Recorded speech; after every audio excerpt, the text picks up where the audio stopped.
I mean, right there, the connection. I mean, even if you've never read the Bible or even believe the Bible, you can see the end is right around the corner on this. And, that would also bring in beheadings. I don't know if you thought about this, but, the Bible talks about Christians being executed. Well, who likes to chop off heads, folks? It's not some samurai from China or Japan. Absolutely. And I've mentioned that before, that, when I first got saved, and when I first read the Bible, when I first read the book of Revelation, I was 20 something years old. And I remember reading that and thinking about, people getting their heads cut off. It was like, wow, how old fashioned is that? Nobody had lost their head since the French quit, using the guillotine, right? From that time to now, Muslims are cutting heads off people and putting the videos on TikTok, Yeah. That's something that's been revived, basically. Oh, shit. Go ahead, Bruce. No, something I wanted to bring up to you, Brett, was I guess Thick Shades posted part of a video that you had said, and then I had to post part of it too. But I know you said I was a little left in the head, but I said I'm fucked in the head too there, Bruce. Okay. That's not at all Bruce, okay. I see you as an awesome rock star, and I see him as a guy running a damn gay website. No, I'm just kidding. I just hope you guys don't get all I was trying to do, Brett, was address you and let you know that what you said wasn't true. And now you're turning into everybody else but you. Do you find that odd?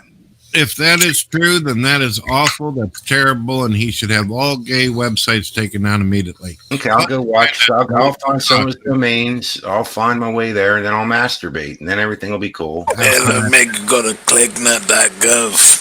That's true. You can go to clicknut.gov, or you can go to clicknut.net and end up at my channel. Hey, maybe you could go check out the erotica. That's a great one. Yeah, praise the Lord. That's correct. Have I not repeatedly said I'm a fucked up person? Have I not admitted this about myself? I don't know. Yeah, that's the thing, Brett. I saw the video that went up about you on Thick Shades channel, and I wasn't sure the point of it, but he's very obtuse. Sometimes it's hard to know what he's thinking, or I never understand what the hell he's talking about. We had a pretty good conversation about Mandela effect. He was very coherent during the conversation. Yeah. I tried watching his videos, and it's like watching Standing for Christ smoking a bong and everything with their wet brain over there. I don't know what the hell they're talking about. Just trying to fucking live, you know what I mean? I don't know what I'm looking at. Yeah, I saw that video too, and I wasn't sure what he was trying to do. Because sometimes it's hard to know with his videos, like what point, what he's actually trying to say. I wasn't sure, so I don't know. The idea of the Mandela effect, I think, is more messed up. I don't know if you've got a chance to watch any of that. The Helio guy, whatever Helio. Yeah. Photo Felix or Helix, whatever it is. Yeah. Whacked out crap. Honestly, your buddy Thick Shades, he's saying that now the wolf is, you see, it's been changed because, there's true and truer, he says. So yeah, he's a little different. You have to have lion. What he's saying now is that where it changed the lion and the wolf, now it says the wolf and the lamb, whatever. Yeah, the lion and the lamb. Now it's the wolf and the lamb. Well, he said what that actually means is the Antichrist will lay down with the lamb. Now, if you don't think that's a significant difference in how we view things, well, you tell me. What do you think? Well, there's passages in the Bible where it actually also talks about the lion and the lamb and all that stuff. So it's not. No, I'm asking, what do you think of the idea that the wolf will lay down with the lamb, which he says is the Antichrist? So therefore, the Antichrist. I think that the passages in the first place are meant as kind of like I wouldn't say a parable, but a metaphor. Basically, that which in nature which was against each other will now come together and coincide. I think that's the concept of it. But because of this kind of change, and a true son of God, someone who truly hears from God, speaks from his heart, scripture, because the Bible is of the world. You can't forget that. It's like a golden calf. He now is saying what it really means, and that is that the Antichrist will lay with the lamb. Do you think that is the truth? Yeah, I don't know how he gets that. That is one of the things that it's... Because I cornered him, and I made him make up something. That's what happened. I cornered him one day and asked him, well, what about this? What about this? What about this? Until he came up with that idea. Then everybody overlooks it and says, well, he's a good guy. Well, whatever. not trying to defend his integrity or whoever he is as a person. I'm just talking about the Bible. And I have to say this, we have to realize that a lot of Christians for the longest time, and you know this, Bruce, for a lot of times Christians held to the King James Bible. And now you've got all these different translations. You got the RSV and 50 different type of books that word things in a way that they think would be easier for the modern day man to understand. So it's expected. I mean, Lilith's a perfect example. It has went through many, many translations and changes, right, sister? Mm-hmm. So yeah, they get it mixed up. A lion, a wolf, whatever the hell it is. The whole point of the message is, see, whether you like the animal or not, the idea is that nature. Whoa! Wait a minute, Brett. This is where you can't just say whatever the hell it is, because you can go back to the Hebrew and read and see exactly what it meant. Well, let me give you an example of something. If I say right now, if I say Sister Sunshine wears footwear, but tomorrow I want to make it more understandable, and I say, oh, she's wearing sandals. Or I say another day, she's wearing a form of shoes. It's the same damn message. No,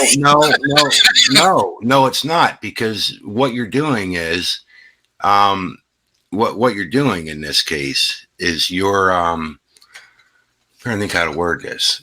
You're trying to compare translations from one language into another. And of course, they're going to be different when different people translate the same manuscripts into the language you're translating. Okay. You have a choice of words. But when you go into this deal with Isaiah 11:6, that is not a choice of words. It is in the Hebrew and in the English. You come up with some type of animal like a wolf. You don't come up with a lion, no how. Okay. Right. So, this is bull crap, this whole Mandela thing. And I'm just saying it's wrong. Well, what I'm saying is there's another way to look at it on why people have gotten all worked up about the Bible. Of course, it's not just about the translations. I mean, let's face it, sister, the Bible is one of the most popular, if not the most popular book to ever get in the hands of mankind, but it's also the least damn read. There's a lot of Christians out there that completely say a lot of things, as well as atheists, that are simply not in the book, or they heard something in Sunday school and that becomes what their entire faith is based around. People make mistakes, and I think with this, that maybe this isn't a Mandela effect thing. This could actually be a memory issue. Well, that's what I think it is. It did start off as, I think that's what it is. It's people remember things one way, but it was really another way. But it's not. Nothing's changed. It's just they misremember, basically. But like what Thick Shades, one of the things that he says is he goes to this one verse and he's saying that it used to say that the lion would lay down with the lamb. That was the original way. And then I think I've got this right. And then he's claiming that somehow, like all the Bibles that have ever been anywhere changed to say the wolf. And supposedly the significance of this, because we know, right, whenever wolves are referred to in the Bible, it's always like a wolf in sheep's clothing. It's, it's a ravening wolf. It's not a good thing. And so then he gets from there and he says, well, that this means that in the end times that the Antichrist and the Messiah are going to be together in some way. Now, I don't know if he means they're just going to be on the earth at the same time, or they will lay down together, or possibly saying instead of the Messiah, the sheep may be the people that are of the Lord, or that kind of thing. But regardless, it is radically changing what the Bible's saying, because I think, as you were saying, Brett, it's a comparison. As you read down through it, it's one and then the other, one and then the other, one and then the other. Has nothing to do that I can see with Jesus laying down, or Satan laying down with Jesus, or the chosen one, or anything like that. And it's certainly not Satan, the Antichrist, laying down with the sheep. This is ridiculous. And he's got that other thing. I spent a long time talking to Sam once about this kind of stuff. And in one of the chat rooms, he was talking about, and I think he brought this up on that interview that he did. There's something called quantum. I still don't I'm still not clear on what they mean. But when he says something about, okay, in the book of Revelation where there's some of the saints that are slain, that were the virgins, and some people think that these are like the kids that Herod slain, or others think it's like the martyrs or the 144,000. But it basically says that these people will be virgins, unsullied by women, and Thick Shade says that means that they never practiced a false religion. And these people sing a new song that only they know.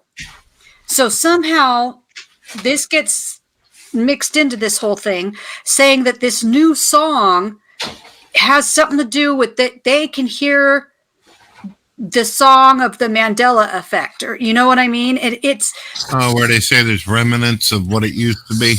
something, and it's like very hard to follow, and it's not in the Bible. Like he'll tell you, like he'll use a verse, he'll go to a verse, but I'm not seeing the connections there. Like the strong delusion. I mean, I think you were there, Brett, when we were going over 2 Thessalonians. I mean, we talked about it for like a good hour. And, for when you read 2 Thessalonians chapter 2, the delusion has to do with the Antichrist. But from this Mandela thing, the people that are believing in the Mandela thing, they are saying that this delusion is from God. And it's about these Mandela changes, which I just... They use in 2 Thessalonians, there will be strong delusion be put on those. But the strong... Yes, that's what he hangs on all the time. No, the strong delusion is put upon those who are basically who've already chosen a life and existence outside of God, though. Right. Christians, God isn't playing games with Christians. Right. See, and that's the thing. I mean, people that read the Bible, they're like, wait, what are you talking about? And just kind of like, the wolf and the lamb and all this stuff. It doesn't have anything to do with what they're trying to tell you. Though, the argument is that I think from their point of view is that